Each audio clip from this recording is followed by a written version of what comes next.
Locked On Podcast Network presents Locked On Sports Today.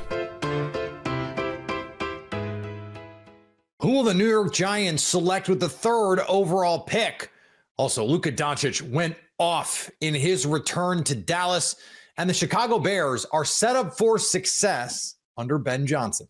Today's episode brought to you by FanDuel. Right now, new FanDuel customers can get $250 in bonus bets if your first $5 bet wins.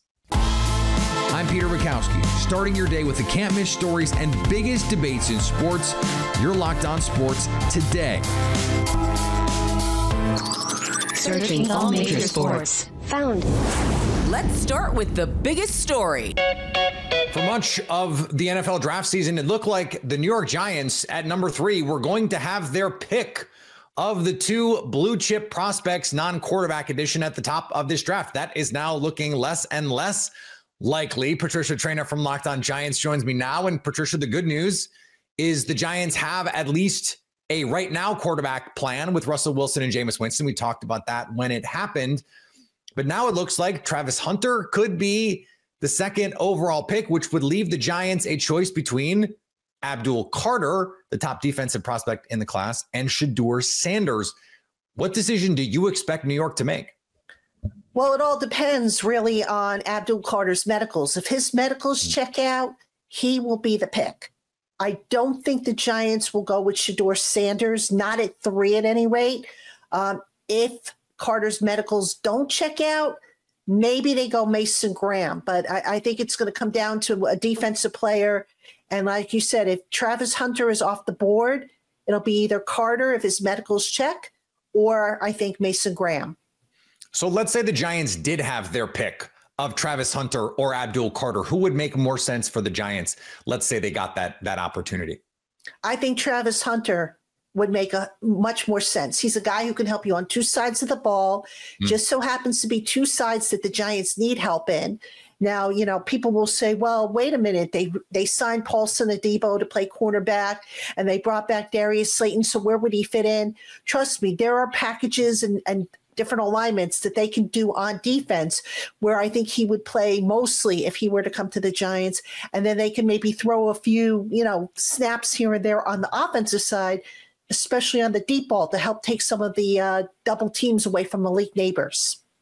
So if you don't think New York is going to go with Shedeur Sanders at 3, you added that caveat, I noticed. Does that mean later they could be looking at a quarterback, maybe at the top of the second round? What is the longer term quarterback plan here for New York, do you think?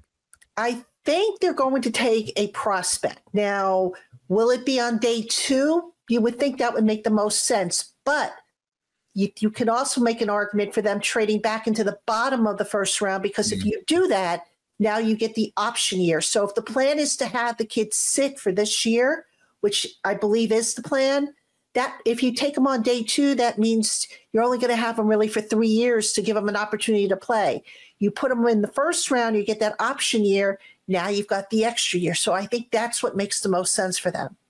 And isn't it, if you're Joe Schoen and Brian Daboll, you want to be able to go to ownership and say, hey, look, we've got the guy this year, and we've got a long-term solution that we think we can build here. Give us another couple of years. Let us keep our jobs as we move forward here. Like, a lot of decisions end up getting made in the NFL everywhere that are really about saving your job. It seems to me you'd want to be able to sell ownership on, hey, 4-5-year plan with this young quarterback, right? Yeah, I mean, you can't ignore the position. You can't just say, oh, we signed Russell Wilson and Jameis Winston and we're done. That's all she wrote. You have to, I think, make an effort. You have to say, okay, look, Brian Daboll has a reputation for developing quarterbacks. Let's get a guy in here and let's show you, John Mara and Steve Tisch, that yes, Brian Daboll can develop quarterbacks. And, at the very least, you have a future backup quarterback. If, the draft pick this year doesn't develop the way you want him to, and then you try again next year for your starter. But at the best case scenario, maybe you find your future starter and Daboll develops him and he becomes a viable option that nobody saw coming. Do you have a name in mind here for New York if you think that they could be looking on either late on day 1 or maybe day 2? I have probably a couple. I think Tyler Shuck is definitely one from Louisville. I think he's somebody to take a look at. And I could also see Jalen Milroe of Alabama possibly being an option there. You know, Brian Dable obviously talks to Nick Saban a lot. I think Nick Saban had yeah, so they have that connection. And, you know, Jalen Milroe, he's a developmental quarterback. But again, whichever quarterback they do end up taking, he doesn't have to play this year. Unless, you know, there's a great wipeout with injuries. He's going to sit and he's going to get a red shirt year. He's going to get an opportunity to develop. You take a guy who you know, you think you can get developed and saw off this, you know, the rough edges and get him ready for next year. Stay up to date all year on the New York Giants by subscribing to Locked On Sports Today and Locked On Giants on your favorite podcast app and on YouTube. Your Locked On Sports Today. Coming up, Luka Doncic made a statement in his return to Dallas. Before we get to that, the Mets' winning streak snapped. The NBA playoffs are almost here, and FanDuel is giving new customers an incredible way to get in on the action right now. When you join FanDuel and place your first $5 bet, you'll get $250 in bonus bets if that bet wins. I love how FanDuel makes betting easy, whether it's picking my favorite teams or diving into player props from three-pointers to steals to assists. There's so many ways to bet. Plus, after the game tips off, you can even combine live prop bets into a same-game parlay for a chance for an even bigger win. Don't miss out. Head to FanDuel.com and claim your $250 in bonus bets today. The New York Mets' 5-game win streak came to an embarrassing end at the hands of the Marlins. The Fish notched their second shutout victory of the season. The New York Mets winning streak has been snapped at 6 games, and Brett Beatty has hit a new low. This is Ryan Finkelstein, the host of Locked On Mets. I just did a live stream breaking down what I saw in this game, and what I saw was the Mets lineup that really struggled against Max Meyer, and on the other side of it, Tyler McGill fought through a lack of command early, still found his way to a pretty decent start, but he was hurt by a critical error by Brett Beatty, who continues to have struggles now on both sides of the ball. It's just been a brutal start to the season for Brett Beatty. Think he might be running out of opportunities with Jeff McNeil nearing a return. It might be right back to Syracuse for Beatty. I discussed that and more on the latest edition of Locked On Mets. Elsewhere in the major leagues, the Phillies found themselves in a fight with the Braves. Phillies win a long affair in Game 2 of this series against the Braves, taking the victory 4-3, thanks in large part to a 2-run home run for Bryce Harper, just his second homer of the season, and the first home run of the year for Trey Turner, the game winner in the top of the 9th inning. A well-placed first homer of the season for Trey Turner. Also, Jose Alvarado came in for 4 outs in the game, end of the 8th inning, and through the 9th, threw 30 pitches and picks up his second win of the year. Another scoreless outing for Taijuan Walker, now 10 2/3 of scoreless baseball from the Phillies, now 5th starter. Not too bad for Taijuan Walker. And then, how about this? 363 pitches. I said it was a long game. 363 pitches in total, and the game in the pitch clock era going over the 3-hour mark. Phillies are going to try to win the series against the Braves with Jesus Luzardo on the hill, taking on Spencer Schwellenbach Thursday night at 7:15. And over in the NBA, the Magic scored a 20-point win over the Celtics B squad. I'm John Corrales of the Locked On Celtics podcast, and I'm just here so I don't get fined. Boston Celtics went to Orlando on a back-to-back after playing the Knicks in overtime and lost by 20.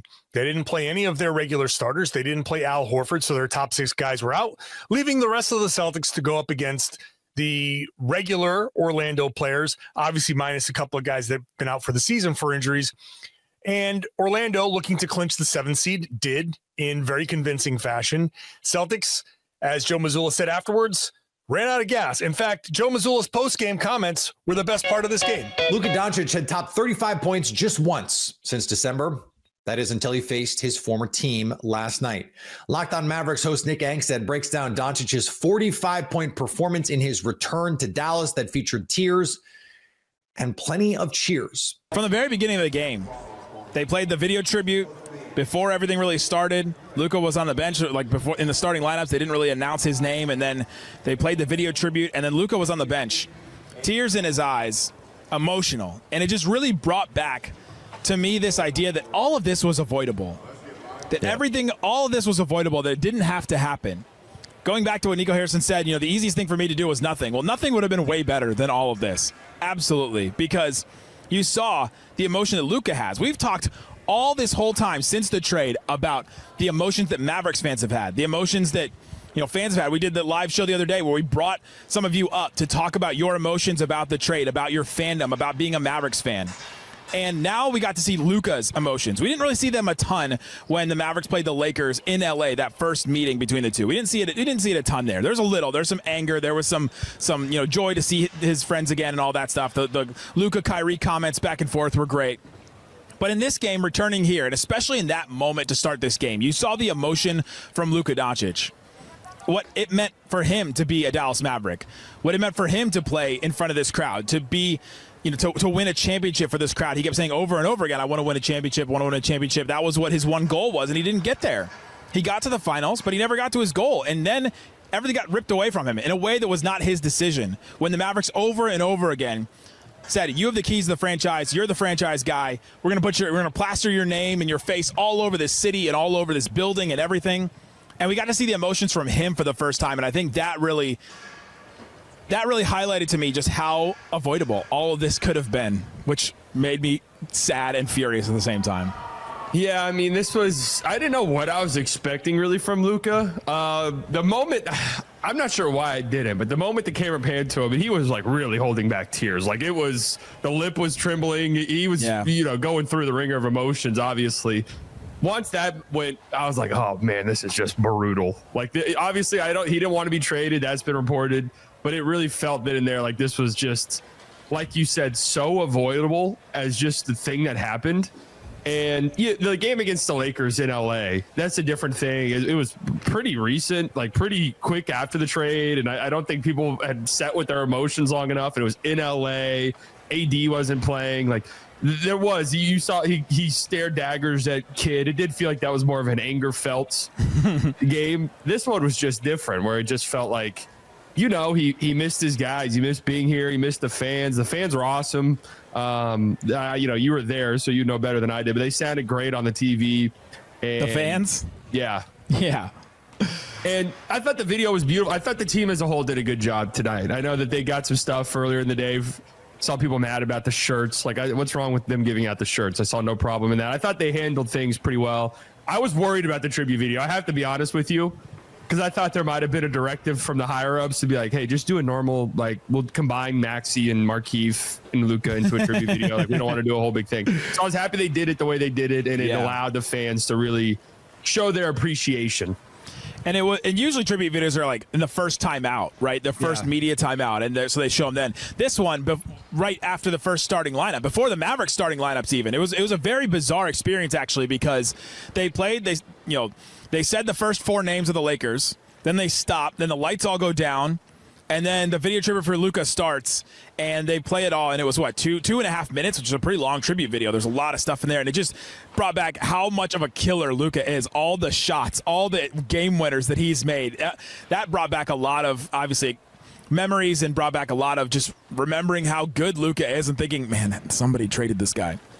And for them then to do it then and then wait to do the Mavericks starting lineups, it did, like you said, give Mavericks fans the opportunity to feel those emotions, to let it all out in that moment. And then as soon as that was done, they felt their feelings. They started the Mavericks introduction in the Mavs video, and there was boos. Like, they started with boos because this crowd was just so ready to feel out and to let out all those emotions in so many different ways. I mean, how well can you hear the Fire Nico chants on the broadcast? Because they were loud. Especially right away, LeBron gets fouled 4 seconds into the game, goes to the free throw line, and all of a sudden you just, in unison, the Fire Nico chants just over and over again, and loud and strong and consistent throughout the game. And there was times when it waned a little bit, but I mean, this game was a statement from fans. Absolutely. You heard it loud and clear. Even I had the Mavs broadcast up because fortunately that was on, and I thought that broadcast would maybe, since it is kind of team driven, would maybe dump some of the audio or try to, like, strategically. The one presented by Mavs TV. Yes. would like figure out a way to do the floor mic so you only picked up certain regions. But no, you heard it loud and clear, and it was loud. It was in unison, and it felt like multiple times throughout the game you heard it. MVP chance when Luka was shooting free throws. It was interesting because I thought Now, you're a better gauge on this, obviously, but it felt like almost, I would say 60 to 70% of the fans there were kind of cheering anytime anything happened. Yeah, I mean, that was the thing about the crowd in this game is that I think I was right. I think it was 50% Mavericks fans, 50% Lakers fans. But the thing about it that I didn't really anticipate but should have, 100% Luka fans. Yeah, that was obvious. Across the whole crowd, right? Because every time he touched the ball, there were cheers. He checked out. Obviously, at the end of the game, there were cheers. But there was just so much love for Luka among every single person. So it doesn't matter if you're a Mavericks fan or a Lakers fan coming into this game, or if you transition from a Mavericks fan to a Lakers fan. Transition's a bad word, but if you did that, you moved to that fan base. They were all here for Luka, and so it was a competing crowd until Luka did something, and then they all had one goal in the middle of it. And then the Fire Nico stuff. I mean, I think some of the Lakers fans joined in on that just because of the fun of it. Because why would the Lakers fans want to join in on that? They shouldn't want to, but I think they did because it was such a unique, like, collective experience in a world in 2025 where we just don't have that many collective experiences like this before. Stay up to date all year on the Dallas Mavericks by subscribing to Locked On Sports Today and Locked On Mavericks on your favorite podcast app and on YouTube. Coming up, Ben Johnson is in a great situation in Chicago. New Chicago Bears head coach Ben Johnson is making moves. Locked On NFL host Tony Wiggins and David Harrison believe that Johnson is in the best situation of any new head coach. I think for me, taking the Jaguars part out of it, Ben Johnson, in my opinion, is set up for success. It's the best situation. And early on, the moves look just like what he says. And I think those things are very, very important, that it looks so far exactly like the things that he talks about. Yeah, man. I mean, look, when you have a head coach and a general manager paint a picture to you of what this team is supposed to look like, and then the moves match what that picture looks like or is supposed to look like, that's how you know you're at least on the right path, right? Nothing guarantees success, but you at least know you're on the right path. The thing about the Chicago Bears, because I like everything they've done, you know what I mean? Look, they brought in receiver Olamide Zaccheaus. Like last year, you had Keenan Allen, DJ Moore, Rome Odunze. So you had DJ Moore, who's always wanted to be that true blue number one.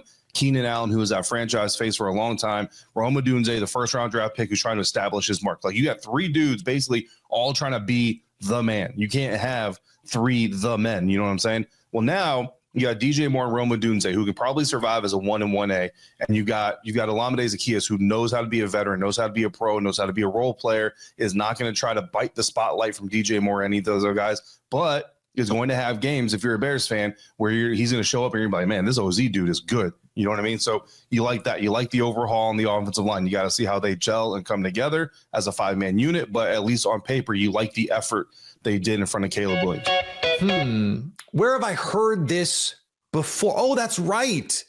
It was last year when Caleb Williams was in the best situation of any number one overall pick ever. And then he was the fourth best quarterback in his own rookie class. It seems nice sometimes. In Chicago especially, Bears fans are notorious that every offseason they convince themselves they're going to the Super Bowl. It is the definition of it is so over all season. And then we are so back as soon as the offseason starts. And they win the offseason every year. This year it's Ben Johnson. It's the offensive line. They are so back until they do the same thing every year.